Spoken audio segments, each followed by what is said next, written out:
ஐயோ அரசி பாவம்பா அப்படிங்கிற மாதிரி தான் வந்து அரசியோட வாழ்க்கையில் தானே அவங்க மண்ணள்ளி முறையில் போட்டுக்கிட்டாங்க. தன்னுடைய அப்பா அம்மாட்ட ஓப்பனாக வந்து எது உண்மையோ அதை சொல்லாமல் விட்டுட்டு தன்னுடைய அண்ணன்கள்கிட்ட சொல்லாமல் அண்ணிகள்கிட்ட சொல்லாமல் கடைசியில் ஒரு கல்யாணத்தை இவங்களே தாலி கட்டினதன் விளைவு சீக்கிரமாகவே குமரவேல் அவங்களை டார்ச்சர் பண்ண போகிறாங்க. இது வரைக்குமே வந்து பார்த்திங்க அப்படின்னா வந்து அவங்க அடிச்சு காப்பாற்றி கெத்தாக சுற்றினா கூட ஏதோ ஒரு கட்டத்தில் அவங்க வீக்காக இருக்கும் பொழுது அவங்கள வந்து காயப்படுத்துகிற வேலையை தான் குமரவேல் செய்ய போகிறாரு. அதை சக்திவேலும் ஆமோதிச்சுக்கிட்டு இருக்காரு, அதை பண்ணுன்னு சொல்லிட்டு இருக்காரு.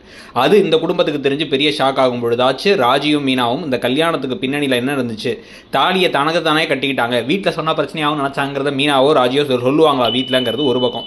இல்லை இதுலேயும் வந்து மோதல்லேருந்து காதல் ஆரம்பிக்குதுன்னா கதையை எடுத்துகிட்டு போகிறாங்களாங்கிறது ஒரு பக்கம்னா, இன்னொரு பக்கம் கதிரன் ராஜி கல்யாணத்தை இவங்க தான் செஞ்சு வச்சாங்க, கோமதி தான் செஞ்சு வச்சாங்கிற ஹிடி ஒரு பக்கம், மீனா 10 லட்ச ரூபாய் எப்படி ஏற்பாடு பண்ணாங்கிறது ஒரு பக்கம், தங்கமயிலுடைய அந்த கர்ப்ப ட்ராக் அவங்களுடைய மற்ற எல்லா பொய்களையும் மறைச்சிருமா, இல்லை எல்லாமே ஒரே சமயத்தை மொத்தமாக வெளில வரப்போதான்னு சொல்லிட்டு பல கேள்விகள் இருக்குது. சீசன் 1 பாண்டியன் ஷோஸில் ஒரு மாதிரி கதைக்கெலாம் வந்து பெருசாக கதைன்னு கிடையாது, ஒரு மாதிரி ஜாலியாக போயிட்டுருக்கும். ஆனால் இங்கே நிறைய கதை ஓடிட்டு இருக்கு. அதில் என்ன விஷயம் அடுத்து பெருசாக வெடிக்க போகுதுங்கிறத பார்க்கலாம். நீங்கள் என்ன நினைக்கிறீங்க? அந்த சீரியலில் எதை எதிர்பார்க்குறீங்க? தங்கமயில பார்த்தா உங்களுக்கு பாவமாக இருக்கா இல்லையாங்கிறத சொல்லுங்கள். தேங்க்யூ.